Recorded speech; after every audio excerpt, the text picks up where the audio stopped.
जन भाइले चाहिँ यो गर्मी मौसममा चिसो पानी खान गइरहेको छ चौतारो मुनि बसेर। चौतारोमा सरर कति मिठो हावा चलिरहेछ। अब उसले चाहिँ यहाँ पानी कसरी खान्छ हेरौँ है त।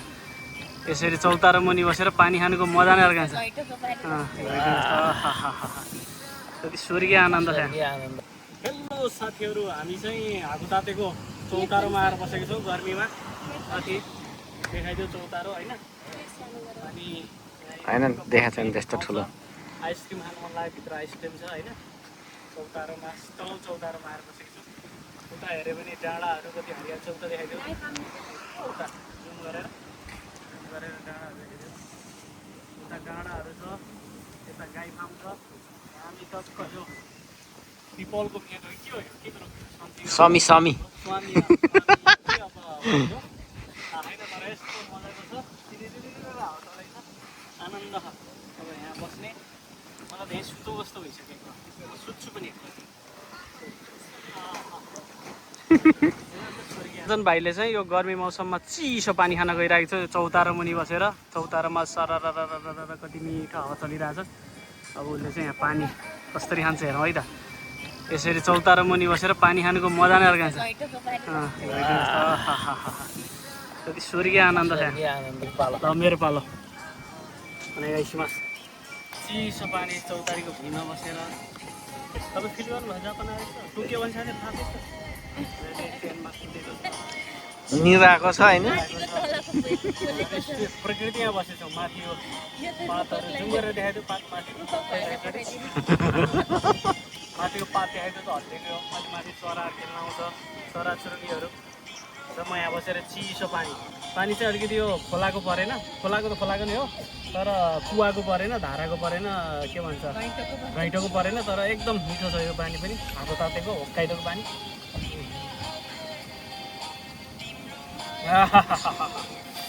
जुम गरेर मेरो फिलिङ्स देखाइ, साह्रै मिठो दामी। दुई चारवटा गुन्द्री ल्याएर गुन्द्री चाहिँ नि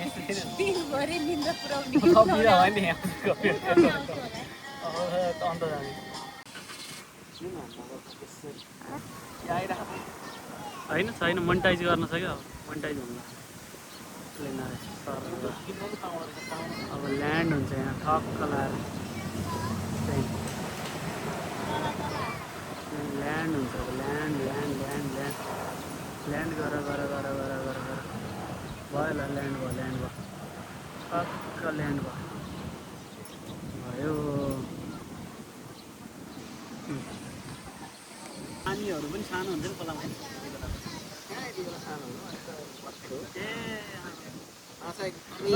त्यो दसैँ तिहारको बेला मार्छ नि त्यो प्रायः त्यस्तो बेलामा।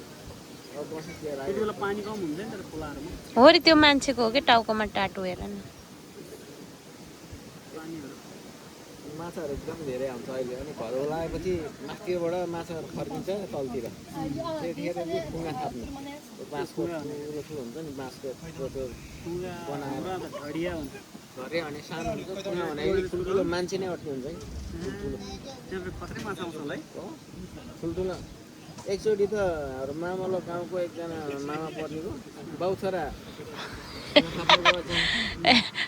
रक्सी खाएर बसेर गफ गरे जस्तो। अनि खुङ्गा थाप्दा त छोरै छैन क्या। अब कहाँको छोरो भयो भने आयो घर है, छैन गाई सँगै गएर छोरो छैन। भोलिपल्ट पछि खुङ्गा निकाल हेर्दा छोरा घोटो पर्दै खुङ्गामा परेर अब निक्लिनु नखाएर कहीँ बितायो। उयो अब राति हराएको, भोलिपल्ट खोज्न गएको कहाँ बगाएर खुङ्गामा घुट्टो परेर छिरेपछि चाहिँ निक्लिने मान्छे छिर्ने हुन्छ। ठुल्ठुलो हुन्छ क्या लामो। त्यहाँ भने चाहिँ ठुलै माछा छिर्ने होला नि त, मान्छे छिर्ने हुन्छ। अनि त्यस्तो भयो त खुङ्गा भनेको एकदम लामो भनेपछि ठुलै पानीहरूमा पनि राख्न मिल्ने।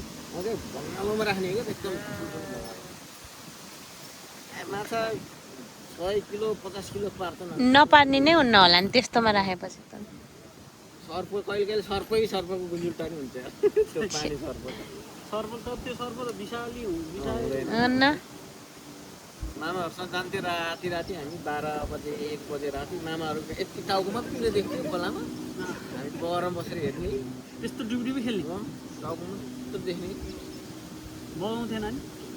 जानेको होला नि त खेल्न त्यो गरी त्यहाँ खोलामा गइ त्यो बानी भएको अनि हामी बाख्रा बसेर हेर्थ्यौँ चिचे बामहरू यत्रो यत्रो समाचार ल्याउने सुच्छे बामहरू त है बाम माछा हाम्रो गाउँमा त चिचे बाम पाउँदैन त मावाला त्यो नेपालमा सबभन्दा माछा कुन मिठो हुन्छ असला असला मिठो हुन्छ भन्छ क्या कस्तो आशा लाग्नु नाम सुने मैले सेतो सेतो माछा हुन्छ क्या असला भनेको माछा हुन्छ मैले त हाम्रोतिर चाहिँ अब गढेवाला सानो सानो त्यो बल्छ खेलेर गडेवाला माछा हुन्छ होइन गडेले माछा त्यो 1 किलो 2 किलो माग्थ्यो थियो हामीले गुजुङ गुजुङ हुने पानी माछा पानी जस्तो हुने होला के हो त्यो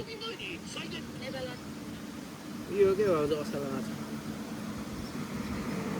है यो चाहिँ एकदम नेपाल हड्डी पनि हुन्छ यो हड्डी नै खान मिल्छ है चिरिप चिरिप हुन्छ अरे माथि हावा चलेको